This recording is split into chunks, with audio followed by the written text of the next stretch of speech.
తెనాలిలో జనసేన టీడీపీ సైకోల్కి ఈ ట్రోల్స్కి చనిపోయిన ఆత్మహత్య చేసుకున్న గీతాంజలి మృతిపై బీసీ కమిషన్ సీరియస్ అయింది. గీతాంజలి మృతికి కారకులైన వారిపై చర్యలు తీసుకోవాలని బీసీ కమిషన్ సభ్యుడు మారేష్ కుమార్ ఆదేశాలు కూడా జారీ చేశారు. అంతేకాకుండా రైల్వే స్థానిక పోలీసులతో మాట్లాడిన మారేష్ కుమార్ సోషల్ మీడియాలో వేధింపులకు గురి చేసిన వారిని గుర్తించి కఠిన చర్యలు తీసుకోవాలని బీసీ కమిషన్ ఆదేశాలు జారీ చేశారు. అంతేకాకుండా ఆ సీసీటీవీ ఫుటేజ్ని కూడా ఆ రైల్వే స్టేషన్లో ఏం జరిగింది ఏంటి, ఆ అమ్మాయి చనిపోకుండా ఆ అమ్మాయి డైరెక్ట్ ట్రైన్కి ఎదురుగా పోయినప్పుడు ఆ ట్రైన్ పాపం అతను ఆపాలని చూశాడు, కానీ ఆ అమ్మాయి ట్రైన్ కూడా ఆపాడు, కానీ ఆ అమ్మాయి చావాలని వచ్చింది, కానీ తల గుద్దుకొని చనిపోయింది.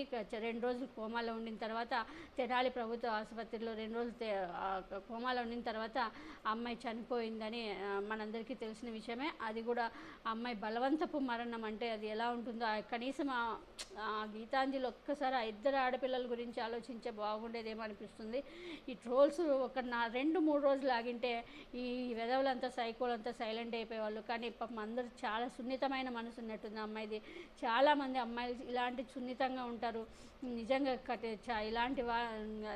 ఇలాంటి వాళ్ళు ఏదో వాళ్ళ ఆనందాన్ని పంచుకోవాలని చూస్తే వాళ్ళని అంటే ఎలా అయిపోయినారంటే ఈ టీడీపీ జనసేన సైకోలు కొన్ని ఏదైనా సంతోషంగా ఉన్నా ఓర్చుకోలేరు, సంతోషాన్ని బయట చెప్పుకున్నా ఓర్చుకోలేరు. అదే చంద్రబాబు నాయుడు గురించి ఈయన చెప్పింటే చంద్రబాబు నాయుడు దేవుడు, చంద్రబాబు నాయుడు అది ఇది అని చెప్పింటే ఈ పాటికి ఊదరగొట్టేవాళ్ళు పచ్చ మీడియాలను వాళ్ళు అంతా. కానీ జగన్మోహన్ రెడ్డి గారి గురించి ఒక అమ్మాయి ఏదో ఒక సంతోషం ఆనందం అమ్మాయి మాట్లాడలు కూడా మీరు చూసింటారు, ఎంత అమాయకంగా అమ్మాయి పాపం మాట్లాడిందో.